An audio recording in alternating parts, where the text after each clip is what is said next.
မြန်မာနိုင်ငံကိုဘယ်သူတွေကဥဆောင်မလဲစစ်ကောင်စီနဲ့ခေတ်သစ်မြန်မာနိုင်ငံတည်ဆောက်ရေးဖြစ်စဉ်ကိုဘယ်သူတွေကဥဆောင်ကြမလဲအားလုံးပဲမင်္ဂလာပါ Freedom Speech Channel နဲ့ပြန်လည်ကြိုဆိုလိုက်ပါတယ်ဒီကနေ့ပြောပြပေးသွားမယ့်အကြောင်းအရာလေးကတော့မြန်မာနိုင်ငံကိုဘယ်သူတွေကဥဆောင်ကြမလဲဆိုတာပဲဖြစ်ပါတယ်စစ်ကောင်စီပြိုကျလာတဲ့မြဒီမျိုးကုန်းကိုမဖြစ်မနေပေးကြရတော့မှာပါအထူးသဖြင့်စစ်ကောင်စီနဲ့ခေတ်သစ်မြန်မာနိုင်ငံတည်ဆောက်ရေးဖြစ်စဉ်ကိုဘယ်သူတွေကဥဆောင်ကြမလဲပထမဆုံးအနေနဲ့မြန်မာပြည်ရဲ့အင်အားစုကြီးတစ်ခုဖြစ်တဲ့ NUG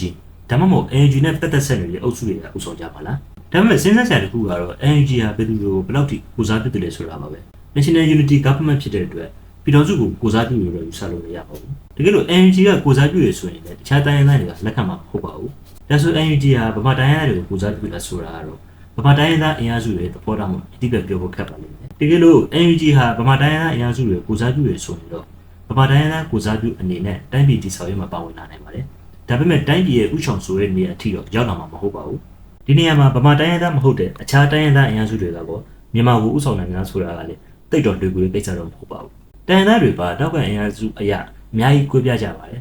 တရုတ်ကြောထောက်နောက်ကပြုထားတဲ့အင်အားစုတွေရှိတယ်လို့အနောက်အုပ်စုကြောထောက်နောက်ကပြုထားတဲ့အင်အားစုတွေရှိပါတယ်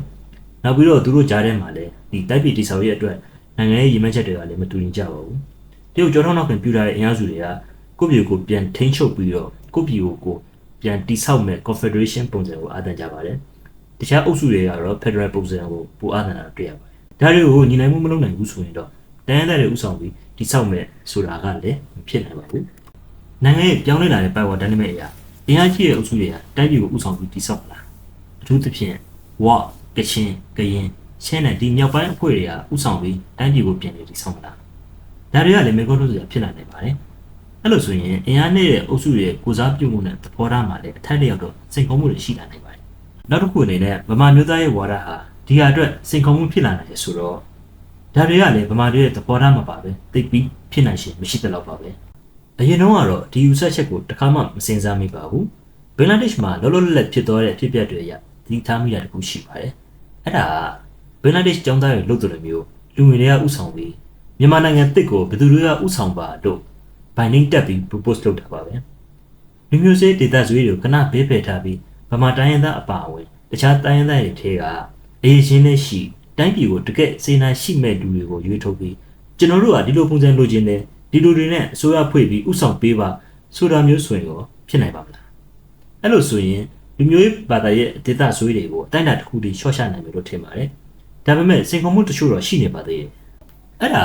ဘင်္ဂလားဒေ့ရှ်နဲ့မြန်မာနိုင်ငံရဲ့အခင်းအကျင်းတွေအရာမတူညီကြပါဘူး